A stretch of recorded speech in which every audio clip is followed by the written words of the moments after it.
அமைஞ்சிருக்கா?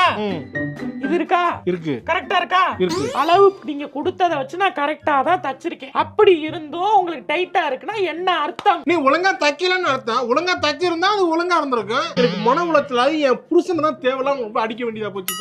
நீங்க கொடுத்த அளவு ஜாக்கெட்டை வச்சுதாக்கா தச்சிருக்கேன். அது எப்படி அளவு மாறும்?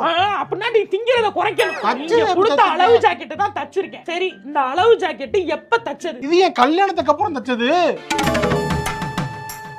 என்னது? கல்யாணத்துக்கு அப்புறம் தச்சது. கல்யாணத்தப்ப தச்சதா? உனக்கு எப்ப கல்யாணம் ஆச்சு? கல்யாணத்தை 3 வருஷம் ஆச்சு. 3 வருஷமா? கல்யாணத்தப்ப சுண்டு வரல் மாதிரி இருந்திருக்கீங்க. கல்யாணம் முடிச்சு இப்ப கட்ட வரல் மாதிரி ஆயிட்டீங்க. அப்படின்னா இப்ப எதுவும் பொருந்துதோ அந்த ஜாக்கெட் தானே போட்டு பார்த்துட்டு வரணும். அதான் என்னோட ஜாக்கெட் தானே போட்டு பார்த்துட்டு வந்து கொடுத்தா. பட் மெண்டல் வெறிநாய் கிடைச்ச மாதிரி பேசுது இந்த பொம்பளை. டைட்டா இருக்கு. இந்தாமா லூஸ் மாதிரி பேசாத. நீ என்ன கொடுக்குறியோ அதை தான் தச்சு நம்மையும். கடைசி அந்த சேலையே கட்டி ரொம்ப நாள் ஆச்சுன்னு தான் சரி இப்போ வந்து கொடுக்கலாமேன்னு. ஐயோ, இந்த ஊர்ல எல்லாம் வந்து டெய்லர் கடை போட்டதுக்கு